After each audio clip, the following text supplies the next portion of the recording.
BDF and welcome to another a Pokemon video where I'm going to tell you guys my Pokemon Sun team. Now the reason I'm telling you my Pokemon Sun team is because a bunch of PokeTubers have been doing it, and these are just all of the awesome Pokemon that are being added in Alola. We have Alolan Force, which is the coolest thing ever, where probably the best thing since Evolution was added to Pokemon, which is Generation 1. With Pokemon from other generations having different forms. So in this video, I don't know how long it will be. I'm going to be telling you my six members who are going to be in my Sun team, because I'm doing a Let's Play on Little Lovers channel with my Moon team, which I'm going to keep a little secret from you guys, so because you guys have to figure that out. But that team is a lot less varied. Trust me, there's a lot of things in there. A lot of people may consider cheating for a Let's Play. So, but it's my Sun team, which is not going to be at all in any way, shape, or form cheated. So I'm just showing you guys some. So first of all, every team needs to start with a starter. Now these are the 3 starters. Rowlet is by far the most popular so far, closely followed by Lynn, and a long way in the back is Popplio. And I think it's about the same for the starter final evolutions. But guys, guess who I chose as my starter? That's right, I am hashtag team Primarina, hashtag team Popplio, and whatever the middle, Brione is the middle evolution, I think. Primarina is awesome. First of all, it's typing Water Fairy.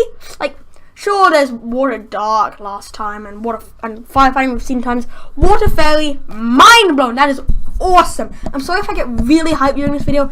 I'm so hyped for what's on me right now, and I'm sorry my nose is a bit clogged. I don't know why. It's been getting clogged quite a lot recently. But Primarina is my starter. Now, I'm going to read about these Pokemon and then go to the next one, and be telling you what I like about it. First of all, I really like its Water Fairy type, and seeing as it's probably the most dog-like starter because it ends on sort of 4 legs we've ever had, definitely scoring some brownie points for me. And I love how majestic it looks like. Look how majestic. And the soloist Pokemon, that's just plain awesome. I bet if there was a sound typing, this would be like the ideal Pokemon for sound type. I'm just saying that right now. So, as it dances, Primarina releases balloons of water into the air around itself, moving them using the sound waves from its voice. The sight of moonlight reflecting off its glittering balloons creates a magical scene. Since Primarina controls balloons using its voice, any injury to its throat can become a great problem. Its greatest enemy are hard environments and the overuse of its voice during back-to-back battles. So I bet you that's going to come in the anime. There's so many things that will appear in the anime. I'm predicting it now. It's like they make things for the anime, not the games anymore. It's kind of annoying. I'm never on the game side of things. Among the balloons that Primarina releases, this is my favourite paragraph about each Pokemon, this Pokemon. Some explode when touched, while others do not. Primarina jump on a non-exploding balloon that will make the sport of their opponents, and the exploding variety trigger chain explosions. Have you guys ever seen the film Kingsman? Because I can predict that song at the very end playing, and like these balloons exploding on it, like da da da. It's gonna be so awesome when Primarina comes into the field. Primarina's songs have many variations, and each one changes the motions of its balloons. I'm following it under with my mouse because a lot of people who may be younger might like this, and my sister really does. If you find it annoying, I'm sorry. It has been observed that songs are shared among Primarina living together, so different colonies end up knowing different songs. Now, I find this incredibly interesting, because if you look at all the Pokédex entries of every single starter throughout all of Pokemon, none of them, literally none of them, have been shown to live in groups. Primarina and Brione here, both have been shown to live in groups, so I find that really interesting. Owlachia and Sinnoh, not Owlachia, so that's just the perfect nickname for it. Dun dun dun! But, I don't know why I did that, sorry. I was trying to make a different sound. I'm just going to be quiet now. Okay, so, Decidueye and Incineroar, they're like solo people. Well, I guess Primarina's because he's the soloist Pokemon. No one? No one? Okay, no one. Gotcha. So they're all like unknown, all starters are unknown until like this one's like a team, and I can just picture like, haha, no start would ever help you. Like then a massive like tidal wave of Primarina's comes in. It'll be so awesome. Sparkling Aria is a water-type special move that only Primarina can learn, and it heals the burns of any target it strikes. I wonder if you can use that on your friends in competitive play. That'd be interesting if you could. So this Primarina, my side, I'm not going to read through all of them because then this video would take like 40 minutes, and I don't have that much. So, next up guys, it's pretty obvious. It's my channel mascot, my favourite, my second favourite Pokemon of all time. And I know it is, don't I? And this one is Rockruff. I'm not evolving Rockruff. I'm never evolving Rockruff if I get it. I do really like Lycanroc Sun form, but just Rockruff's too cute. I mean, I'm sorry, but he's too awesome. And here's my favorite ability of all time, Vital Spirit. And if you just read this, it shows how awesome Rockruff is. Rockruff has an excellent sense of smell, and once it has smelled an odor, it doesn't forget it. There are tales of these Pokemon getting separated from their trainers, then using their faintest traces of scent to track them down for days until they reunited. Foreshadowing for the anime? Rockruff is a sociable Pokemon, but as it goes, its disposition gets wilder. If it begins to howl when the sun goes down, that is proof that it's close to evolving. I guess that is the perfect time because it's like the moon's coming up and the sun's going down. And I guess it's a bit weird because this one seems to be going up and this one seems to be coming down. Wait, and guys, Illuminati confirmed, just saying. Rockruff, oh wait, it said that it leaves its trainer's side to evolve and returns again when fully evolved. And this is my favourite paragraph. I'll tell my favourite paragraph for every single one of the Pokemon, apart from, like, I think one or two. Rockruff stands bravely in battle, even when it's taking damage. Although an opponent may be stronger than Rockruff, the puppy Pokemon, best category ever. Wait, it's so persistent, it keeps going until it outlasts its foe and gets the win. Bite is a good move for Rockruff. It deals damage by biting an opponent with its sharp teeth. This may make the target flinch. So Rockruff is an awesome Pokemon, my channel master, and look how cute it is! Like, it looks so cool! Rockruff greet each other by rubbing their rocks around their neck against it. This greeting is best in fondness, but the trainer may find that love hurts. I find that really interesting because when Pokemon Sun and Moon comes around, that new feature where you can heal them, I feel like once you heal Rockruff from poisoning and or static, it'll like make great against you and then your hand will be hurt and then it'll feel sorry. Just saying. Back to Pokemon. So that's our first two members of our team. There's still a bunch of Pokemon to even it down to, and it was really hard to even it down out of these guys. So after seeing all the Tapus, I even it down to these Tapus. I do not like Tapu Koko that much. Where's Tapu Koko? Oh, there he is. Like, why does he get it? Like, these guys are the real Tapus. They don't need to hide, except when they're using their awesome move. And my favorite out of them all, after reading them all, closely looking at them, is Tapu Bulu. It's also the fairy type, so I'll have quite a few fairy types on my team. A massive weakness to steel. But Tapu Bulu originally was my least favorite because of how it looked, but after reading its Pokédex entry, it feels like an epic Pokemon. Just listen to this, guys. Just listen. Tapu Bulu has the power to manipulate vegetation and cause it to grow. It can use this power on its own horns, which are made of wood, turning the shape or making them larger. This can come in handy in battle. This stalled Pokemon is not very active. People's opinions differ on whether it's as docile as it seems, with the reason it doesn't move much can be chalked up to simple laziness. Now I kind of need a bulky Pokemon on my team, because Rockruff, he's not even going to evolve, so he's not going to be that bulky, and Primarina just doesn't seem that bulky. This thing doesn't have the bulky in all the stats, so I'm going to need it. And, okay, wait. Yeah, this is my favorite paragraph about it.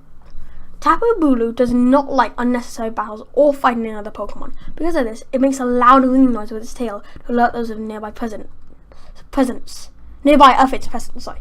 So, I find it interesting because when hiking in mountains, not in Hawaii, but in Switzerland or mountainy places. No, America. Places in America near mountains. You usually ring a bell while you walk, so any black bears will know that you're coming and won't be shocked. One fact there. Took me way too long to say that. Although Tapu Bulu may not like to start battles, it shows no mercy when even dealing with evildoers. It's said that when thieves once broke into its ruins, it punished them by swinging trees around like massive clubs. Now I can picture this thing, like using these and just going. It will be so awesome to have this thing on my team. The Ghost Fairy typing is awesome. At least I have a Ghost and a Water type on my team. I don't think I have Fire, however. That may come in a problem later in the game. But okay, I'm sure I'll figure out. Tapu Bulu can learn Nature's Madness, an attack that slams the target with all of Nature's rage, which uses the target's HP by half. Now I find that interesting because all Tapus can learn this move. I think it's a signature move apart from the Z move. But what I feel it does is it completely natural. But I feel like it mostly belongs to Tapu Bulu because it's got the Grass typing, which seems very nature-esque, and it's Nature's Madness. So what I don't understand, is it half of its total HP or half of the HP it has now? because if it's at if it's at full HP, it'll always be a 2-hit KO move, and that seems a bit overpowered. But then it'll be able to do a lot of damage the first time, but then not much the rest. But Nature's Madness could do a lot of damage to Pokemon if you use it right, no matter how it's done. So I feel like Tapu Bulu may be a very competitively viable Pokemon, which just cements my love for it more, even though people won't use that. Tapu Bulu's ability is Grassy Surge, and a ability that no Pokemon has previously had. With Grassy Surge, the field will be turned into a grassy terrain where Tapu Bulu appears in battle, boosting the power of any grass-type moves used by Pokemon on the ground, and restoring a bit of HP to them in each turn. I'm pretty sure he's the only one whose Surge will restore HP to them, unless it just says in this one and they assume you'll know over the rest, but I'm just going to go with Tapu Bulu as the best because he can restore HP to other grass types. So it's basically like leftovers, but you don't need to put it in. So, or like, you can add another item. It's like having 2 items, which is cool. It also halves damage to taking moves Earthquake, Magnitude, and Bulldoze, which is also making some ground type moves, which he's not exactly weak to, but it's still cool. So there's my Tapu. I'm just saying my list. Oh yes, I know who I'm doing next. I've never used a version exclusive before, and only 4 versions exclusive have been shown, and 2 of them I'm definitely not using. So the other 2 are these 2 here, and because I'm playing Sun version, you guessed it, I'm using Passimian. Passimian is awesome, a fighting type which I've never used before on my team. And I'm doing this let's play on my sister's channel, but it's going to be a different team, but still cool. I just noticed he's wearing a coconut on his head. And that one. This one was that one's brother, but then he took it. Passimian really don't like coconuts, I'm assuming. And that's the shrapnel of their fans. Passimian the Coconut Killer. That's what I'm calling you. Coconut Killer! Okay. I feel like that may be very annoying in the future. I'm just going to skip this because that's just about version exclusiveness. Can this work? Wait, I have to do this one. There we go. That's all version exclusive there. Oh wait, nope, no. Passimian is a troop of 20 to 30 individuals are all following a leader to destroy all coconuts. This leader will take up 10 of the individuals in the best condition to search for fruit and kill coconuts. The troop's teamwork is strong, and the boss of each troop decides what marks men will wear on their arms, depending on how many coconuts they've killed, to distinguish the troops. The boss puts the troop members through training to improve their coordination with one another and their skill in handling berries and destroying coconuts. Apparently this training is so hard that some Passimian end up running away to destroy more coconuts on their own. Lobbing berries at foes is how Passimian attacks and destroying coconuts. It doesn't work with lobbing berries at coconuts, you just have to go in straight. They sometimes work in coordination with others, passing berries back and forth to bewilder their opponents, but they just go in for the kill on coconuts. Passimians don't just pitch hard berries at opponents either, they also have a technique that they use soft berries to obscure their opponent's ability to see and destroy coconuts. Passimian wants its trainer to have the qualities of a leader as well. It watches its trainer form closely when he or she does focus and will not listen to trainer with poor form. He also tries to destroy Pokeballs because they look like coconuts. Passimian has a new ability, Receiver, with no Pokemon has previously had. With the Receiver ability, this Pokemon can have the ability of an ally who faints in battle and destroy coconuts. So, Passimian Receiver ability could change the tide of a bunch of competitive games, like with the ultimate plays with Oranguru. I'm not sure how that worked. If it Triple Battle Receiver, Oranguru absolutely wrecked. If they can learn Oranguru's signature move, which would be awesome. So there's Passimian for you. He really hates coconuts, this guy does. Like destroying them and holding them. It's like Marowak, if you know Marowak's story. Fun fact, Cubone actually got a where is he? Cubone! There he is. A Marowak actually got a Alolan form. And I'm selecting on the number 5, so I decided with all these Alolan forms coming, I've never used a Generation 1 Pokemon on my team apart from my Pokemon Project Let's Play. I guess that really doesn't count, does it? I was actually trying to do it later, but it's just not working, guys. I'm sorry, it's just not working. I'm going to try after recording this video, but back to this. So, so I decided I will use an Alolan form. So, I will just go up here so I don't have to just be surfing back and forth. Here will be Alolan forms. Now I decided I would come down to Alolan Exeggutor or Alolan Ninetales. Now originally I was going to go definitely Alolan Exeggutor, and then I was like, wait, Alolan Ninetales is basically a dog. Why not use that? It actually depends who's coming up first with Pokemon Project. I may do Ninetales instead of Arcanine, whichever one I see first. So, So I decided I'm gonna go with Exeggutor, because if you look at all Pokemon, Tapu Bulu and Pumina both have the fairy typing. Then if you go into this, I go into Ninetales, fairy. I will have 3 members of my team weak to steel type, and that's really not safe. Even though I don't think it's a steel type one, I do know that one of them has a nose pass, and Rockruff won't be that good against him. Basically, I'm dead if I choose Alolan Ninetales, so I'm not going to do it. So I decided to go with Alolan Exeggutor because it looks freaking hilarious. But I've got to keep him away from Persimmon, or Persimmon will probably break its heads because they're coconuts. Just saying. And that's the original Exeggutor. Now I'm just going to read about Exeggutor. Ability Fists, not exactly a great ability. Really good in competitive play, however. So, another competitively viable Pokemon, I guess. It depends how it goes in battle, but though.